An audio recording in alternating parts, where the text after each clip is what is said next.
బీజేపీలో జాయిన్ అవబోతున్నారు.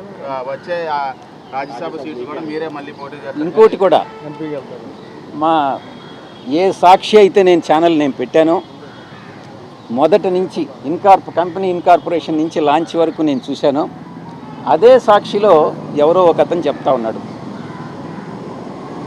ఆ ముసలివాడు వ్యవసాయం చేసుకుంటానన్నాడు, వీడికి ఈ రాజకీయాలన్నీ ఎందుకు అని ఏదో వ్యాఖ్యలు చేశారు.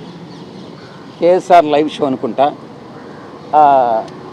నేను రాజీనామా చేసిన రోజున, సిఐడి వాళ్ళు నన్ను పిలిచిన రోజున, ఈ 2 సందర్భాల్లో మాత్రమే నేను బయట మాట్లాడింది.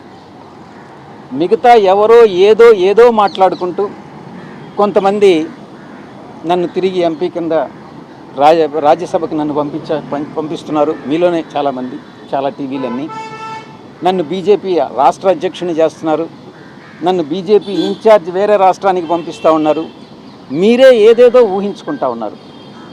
నాకు సంబంధించినంత వరకు నేను ఏ రోజు నాకు ఎంపీ స్థానం నేను అడగల, తిరిగి రావాలని నేను అనుకోలే.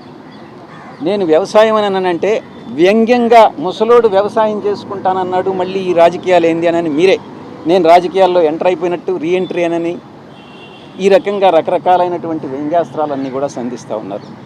ఇది తప్పు.